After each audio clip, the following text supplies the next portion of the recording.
Thomas Alva Edison 11 फरवरी 1847, 18 अक्टूबर 1931। हान अमेरिकी आविष्कारक एवं विद्वान व्यक्ति थे। फोनोग्राफ एवं विद्युत बल्ब सहित अनेकों युक्तियां विकसित की, जिनमें से संसार भर में लोगों के जीवन में भारी बदलाव आए। मेनलो पार्क के जादूगर के नाम से प्रख्यात भारी मात्रा में उत्पादन के सिद्धांत एवं विशाल टीम को लगाकर अन्वेषण कार्य को आजमाने वाले वे पहले अनुसंधानकर्ता थे। इसलिए एडिसन को प्रथम औद्योगिक प्रयोगशाला स्थापित करने का श्रेय दिया जाता है। अमेरिका में अकेले 1093 पेटेंट कराने एडिसन एडिसन विश्व के सबसे महान आविष्कारों में गिने जाते हैं। एडिसन बचपन से ही जिज्ञासु प्रवृत्ति के थे। आरंभिक जीवन। महान आविष्कारक थॉमस एल्वा एडिसन का जन्म ओहायो राज्य के मिलेन नगर में 11 फरवरी 1847 ईस्वी को हुआ। बचपन से ही एडिसन ने कुशाग्रता, जिज्ञासु वृत्ति और अध्यवसाय का परिचय दिया। 6 वर्ष तक माता ने घर पर ही पढ़ाया। सार्वजनिक विद्यालय में इनकी शिक्षा केवल 3 मास हुई, तो भी एडिसन ने ह्यूम, सियर बर्टन तथा गिबन के महान ग्रंथों एवं डिक्शनरी ऑफ साइंसेस का अध्ययन 10वें जन्मदिन तक पूर्ण कर लिया था।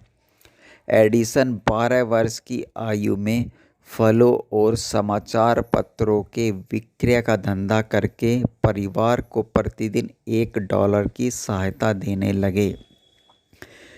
वे रेल में पत्र छापते और वैज्ञानिक प्रयोग करते।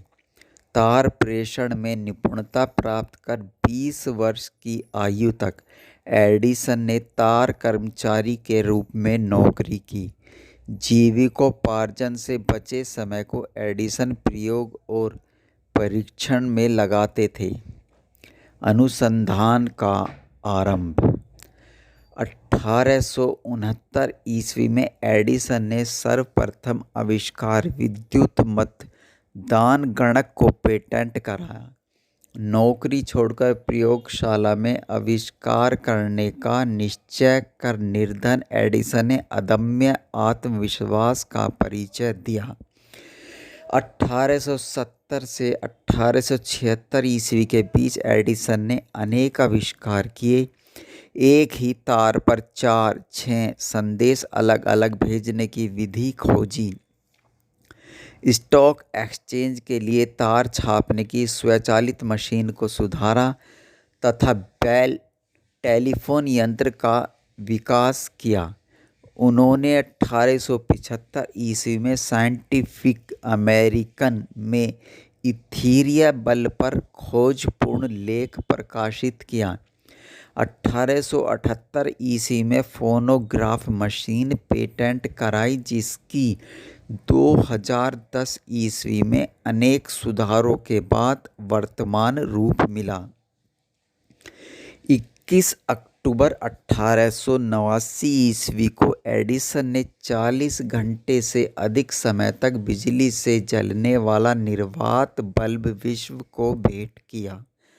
1883 ईस्वी से एडिसन प्रभाव की खोज की, जो कालांतर में वर्तमान रेडियो बल्ब का जन्मदाता सिद्ध हुआ। अगले 10 वर्षों में एडिसन ने प्रकाश, ऊष्मा और शक्ति के लिए विद्युत के उत्पादन और त्रितारी वितरण प्रणाली के साधनों और विधियों पर प्रयोग किए। भूमि के नीचे केबल के लिए विद्युत को तार को रबड़ और कपड़े में लपेटने की पद्धति ढूंढी। डायनमो और मोटर में सुधार किया। यात्रियों और माल ढोने के लिए विद्युत रेलगाड़ी तथा चलते जहाज से संदेश भेजने प्राप्त करने विधि का आविष्कार किया। एडिसन ने क्षार संचयन बैटरी भी तैयार की, लौह अयस्क की चुंबकीय विधि से गहन करने का प्रयोग किए।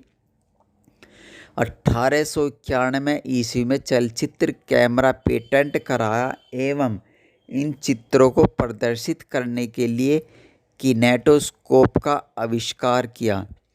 प्रथम विश्व युद्ध में एडिसन ने जल सेना सलाहकार बोर्ड का अध्यक्ष बनकर 40 युद्धोपयोगी आविष्कार किए।